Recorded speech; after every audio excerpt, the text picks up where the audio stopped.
हम लोग क्या करते हैं कि नया नया टेक्नोलॉजी आया तो उससे हम लोग ये करते हैं कि जो भी हमारा ऑर्गेनिक वेस्ट होता है, इनऑर्गेनिक वेस्ट होता है, वो सबको हम लोग आराम से अलग अलग कर सकते हैं। जो हमारा रिड्यूस हो सकता है, जो कि हमारा मतलब कि उसका कॉम्पैक्शन हो सकता है, उसको हम लोग अलग कॉम्पैक्शन में लगा देते हैं। जो हमारा कचरा आराम से वो निकल सकता है, जिसमें मतलब कि अगर जो हमारा एयर पॉल्यूशन या वाटर पॉल्यूशन क्रिएट नहीं कर रहा है, उसको हम लोग आराम से अलग अलग कर सकते हैं। तो हमारे पास डिफरेंट इंडस्ट्रियलाइजेशन के आने के बाद क्या हो रहा है कि हमारे पास नया नया टेक्नोलॉजी के वजह से नया नया मशीन आया है, जिससे हम लोग क्या कर रहे हैं कि आसानी से हम लोग सबको अलग कर सकते हैं। देखो ये सब कुछ दिया हुआ है कि हम लोग many possible way of reducing the amount of waste produced at home that could be suggested. अब इसमें दिखा रहा है कि अगर मतलब कि प्लांट से पहुंचने से पहले भी हम लोग क्या कर सकते हैं, घर पे भी हम लोग वेस्ट रिडक्शन हम लोग कर सकते हैं। उसमें कैसे दे रहा है, तो पहला दे रहा है by product that use less packaging. अभी चल रहा है कि जैसे क्या हो रहा है, मेनली जैसे क्या हो रहा है कि जो प्लास्टिक पैकेज होता है, प्लास्टिक पैकेज अगर सपोज करो कि अभी जैसे बात चल रहा है प्लास्टिक बैन का, अगर बात चल रहा है तो उसमें हम लोग जनरली देखते हैं कि उसका हम लोग एक स्पेसिफाइड थिकनेस दिया हुआ है, 50 माइक्रोमीटर या फिर 30 माइक्रोमीटर। तो ये क्या होता है, जनरली उससे जो कम होता है ना, जो एकदम पतले पतले जो प्लास्टिक होते हैं, वो क्या होता है ना कि ज़्यादा हार्मफुल नहीं होता है। लेकिन जो मोटे मोटे प्लास्टिक होते हैं, अगर उसमें कचरा है या फिर हमारे पास जो गाय या फिर भैंस जो चढ़ने जाता है उसको खा जाता है, खा जाने से क्या होता है ना, उसके स्टोमक में जाकर वो फंस जाता है। तो वो क्या होता है, उसको उससे क्या होता है, उससे उसका डेथ हो जाता है। इसलिए ये किया जा रहा है कि जो ये प्लास्टिक होता है ना, उसको बैन करने की कोशिश किया जा रहा है। देखो इसमें देखो फॉर एग्जांपल दिया हुआ है, buying in bulk for example can reduce packaging and save money where households cannot afford to pay large sum of money upfront. It may be possible for neighbors to club together and buy a large quantity of basic food stuff between them. ये कह रहा है कि अगर छोटे छोटे सामान खरीदने से अच्छा है कि अगर हम लोग सोसाइटी में रह रहे हैं तो हम लोग एक बार बड़ा पैकेट खरीदेंगे और बड़े पैकेट खरीद के हम लोग उसको डिस्ट्रीब्यूट कर देंगे। Make use of reusable rather than disposable item. For example use refillable containers where possible, washable rather than disposable nappies, cotton handkerchief rather than paper tissues, rechargeable battery. मतलब basically यहाँ पे क्या कर रहा है कि हम लोग को ये सुझाव दिया जा रहा है कि आप लोग ऐसा करें कि जो भी वेस्ट रिडक्शन हम लोग प्लांट कर रहे हैं वो हम लोग घर पे ही मिनिमाइज कर सकते हैं। तो इसमें बताया जा रहा है कि हम लोग जैसे हम लोग पेपर टिश्यू पेपर का यूज़ करते हैं, तो उसके जब हम लोग को बताया जा रहा है कि रुमाल वगैरह का यूज़ कीजिए। उसके बाद रिचार्जेबल बैटरी, क्योंकि बैटरी में हमारे पास H2SO4 होता है और बैटरी में लेड वगैरह होता है, जो कि हमारे लिए वो बहुत हार्मफुल है। तो उसका हम लोग यूज करने की कोशिश करें, जो रिचार्जेबल बैटरी होता है। Use their own shopping bags preferably made of cloth and other recycled material rather then plastic bag. अब देखो अभी तो बात ही चल रहा है कि हम लोग प्लास्टिक बैग को कैसे कैसे रिमूव कर सकते हैं। तो हम लोग जनरली देख रहे हैं कि अभी क्या हो रहा है कि महीन महीन जो पेपर बैग आते हैं, जो पेपर बैग्स आते हैं वो अब सप्लाई होने लगे हैं मार्केट में। और प्लास्टिक बैग को किया जा रहा है कि उसको हटा दिया जा रहा है। दूसरी बात क्या है, minimise food scraps and feed these scrap to animals if appropriate. अभी जैसे हम लोग देखें, repair and maintain items such as clothing so that they last longer. अब देखो इसमें क्या क्या है, जो कपड़े वगैरह हम लोग फेंक देते हैं उसमें क्या कहते हैं, रिपेयरिंग किया जा रहा है। हम लोग अभी जैसे कि देखें तो ऊपर में रीयूज, अगर हम उसको दोबारा रीयूज कर सकते हैं, अगर किसी तरह हम लोग उसको दोबारा उपयोग में ला सकते हैं तो हम लोग उसको यूज करने की कोशिश करते हैं। देखो दूसरा वेस्ट रीयूज में क्या लिखा हुआ है, reuse can be defined as using a best product without further transformation and without changing its shape और original nature.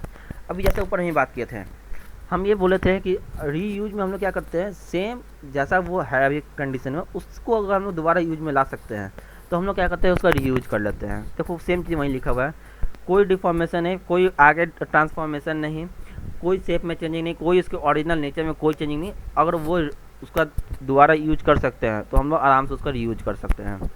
This is the second option in the waste hierarchy. Different type of solid waste can be reuse such as bottles, old clothes, books and anything else that is used again for similar purpose to that ordinary intended। अभी जैसे हम just ऊपर में बताया है, जब हम लोग हिरार्की के बारे में पढ़ते हैं कि क्या होता है रीयूज, तो इससे हम लोग करते हैं। उसके बाद देखो benefit of reducing and reusing solid waste, ये क्या कहता है हमारा, waste is becoming a bigger problem in urban areas each year. हम लोग देख रहे हैं कि जैसे जैसे population, high number of population increase किया जा रहा है, करते जा रहा है, उससे क्या रहा है कि वेस्ट का प्रोडक्शन हो रहा है, क्या हो रहा है कि वो बहुत ज़्यादा होते जा रहा है। तो वेस्ट का प्रोडक्शन जैसे जैसे बहुत ज़्यादा होते जा रहा है, तो ये हमारे लिए बहुत चैलेंजिंग बनते जा रहा है, क्योंकि अगर हम लोग इसको सिटी में कहीं अगर डंप करते हैं तो ये क्या होता है कि पूरा पॉल्यूशन कर देगा, पूरा एरिया को पॉल्यूट कर देगा। हम लोग इसको अगर सिटी के बाहर कहीं भी डंप करते हैं, अगर अगर वो वाटर लॉगिंग एरिया है, तो वो क्या करेगा, वो जितने दूर में वाटर लॉगिंग हो चुका है वो पूरा एरिया को वो डिफेक्ट कर देगा। तो इसलिए हम लोग क्या करते, ये क्या है ना कि वेस्ट का जो मैनेजमेंट करना है ना, ये बहुत बड़ा चैलेंजिंग काम हो गया है नगर निगम के लिए। उसके बाद लिख रहा है household are producing more waste, so disposal sites are filling up and new sites are further away from the residential area. देखो जितना भी डिस्पोजल साइट हो सकता है, जैसे अब अगर कोई पटना इलाके में होगा, तो अभी देख रहे होगे जैसे गर्दनी बाग जहाँ पे हॉस्पिटल में है, जहाँ पे गवर्नमेंट हॉस्पिटल है, उसके बगल में पहले क्या होता था, जितना भी पटना का कचरा होता था वो क्या होता था, वहाँ पे डंप किया जाता था। अब ऐसा कंडीशन आ गया कि वो पूरा भर चुका है, वहाँ पे भी कंस्ट्रक्शन साइट बन गया है, वहाँ पे कुछ कुछ कंस्ट्रक्शन हो गया है। अब हम लोग क्या कर रहे हैं कि वहाँ से हम लोग हट के अब कहीं दूसरे कंस्ट्रक्शन साइट का यूज कर रहे हैं, जहाँ पे हम लोग उसको क्या करते हैं, वहाँ पे हम लोग डंप कर सकते हैं। उसके बाद लिख रहा है क्या, where waste is collected and transported to a disposal site, this is becoming more expensive. Where householder have to dispose of waste themselves, they have to spend more time doing this. Anything that reduces the amount of waste that has to be disposed to help to reduce these problems. अब देखो इसमें क्या कर रहा है कि जैसे हम लोग अभी हम बात किए थे कि हमारे जब जब भी हम लोग वेस्ट का मैनेजमेंट के बारे में पढ़ते हैं, तो हम लोग दो तीन चीज़ पढ़ते हैं, दो तीन साइकिल होता है, जिसमें हम लोग क्या करते हैं, कलेक्टिंग करते हैं, उसका ट्रांसपोर्टेशन करते हैं, उसका क्या करते हैं हम लोग उसको हम लोग कॉम्पैक्शन करते हैं, उसका फिर हम लोग साइट पे भेजते हैं। साइट पे भेजने के बाद उसमें क्या होता है, फिर उस साइट पे क्या हो रहा है, रिड्यूसिंग हो रहा है, रीयूजिंग हो रहा है, रिसाइकलिंग के लिए अलग अलग प्रोसेस हो रहा है। तो यही कर रहा है कि ये क्या होता है ना कि वो हमारा बहुत ज़्यादा एक्सपेंसिव हो जाता है, क्योंकि अलग अलग प्रोसेस करने में अलग अलग टाइम लगते हैं, मैन पावर लगते हैं, सॉफ्ट स्किल लगते हैं, सॉफ्टवेयर, करंट, इलेक्ट्रिसिटी बहुत चीज़ लगता है। तो इससे क्या होता है कि ये बहुत ज़्यादा एक्सपेंसिव हो जाता है। इसलिए इसलिए गवर्नमेंट की तरफ से ये एडवाइस दिया जाता है कि जो भी आप कचरा फेंक रहे हैं, जो भी आप हाउस होल्ड सीवेज फेंक रहे हैं, उसको एक बार देख लीजिए, उसमें जो भी रीयूज हो सकता है, या फिर घर पे रिसाइकिल करके उसको यूज कर सकते हैं, या फिर उसमें कुछ रिडक्शन कर सकते हैं, तो उसको आप घर पे ही कीजिए, ताकि जब अगर एक्सपेंसिव के मामले में आए तो वो कुछ ना कुछ इकोनॉमिकल हो सके। देखो कुछ एडवांटेज बताया जा रहा है वेस्ट रिडक्शन और रीयूज का। तो पहला उसमें देख रहे हैं हम लोग community benefits. Reuse can be very helpful for disadvantage people who can not afford two by new goods. देखो रीयूज का क्या दिखा रहा है, अभी हम पूरा सेंटेंस पढ़ते हैं। This could include clothing, building materials and businesses equipments. Reuse centres that collect and distribute reusable goods also provide community benefit by engaging in job training program. देखो जनरली क्या हो रहा है कि ये कम्युनिटी बेनिफिट में ये बताता है कि सपोज करो कि अगर हमारे पास कपड़ा है, अगर हमारे पास क्लोथिंग है, बट सामने वाला जो भी कोई है उसमें उस कम्युनिटी में रहने वाला जो थोड़ा सा वो पुअर लेवल का है, तो हम लोग क्या करते हैं कि फिटनेस अच्छा है कि अगर हम लोग उसको दे दे तो वो हमारा फिर उसके काम में आ सकता है। उसी तरह से अगर हम लोग बिल्डिंग वेस्ट का देखते हैं, जैसे कहीं देख रहे हैं कहीं पे मकान गिर रहा है, मकान टूटा, तो उसका जो वेस्ट आता है, उस वेस्ट का ही बहुत जगह होता है। कहीं हम लोग घर का जो बनाते हैं, कहीं अगर नया कंस्ट्रक्शन हो रहा है, उस घर को जो बेसमेंट होता है, बेसमेंट को भरने के लिए भी काम आता है। रास्ता है, रास्ता भरने के लिए काम आ रहा है, तो बहुत सारा काम आता है उसमें भी। उसके बाद देख रहे हैं कि बिजनेस इक्विपमेंट में देख रहे हैं कि जो भी हमारा केमिकल्स अगर है या फिर कोई मशीन है, तो वो हमको अगर हम लोग उसको दोबारा यूज कर सकते हैं तो उसका दोबारा यूज करते हैं।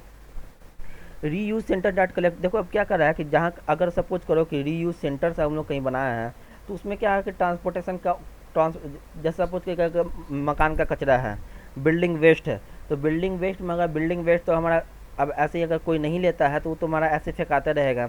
अगर हम लोग उसको सोल्ड करते हैं कहीं, अगर दूसरे को हम लोग बेच देते हैं, तो वो क्या होता है, उससे हमारा अर्निंग भी हो जाता है, और उसमें क्या है कि जो लेबर मजदूर जो भी हमारा ड्राइवर हो गया यूज कर रहा है, उन लोग का भी कमाई हो जाता है। तो इस तरह से हम लोग यूज करते हैं।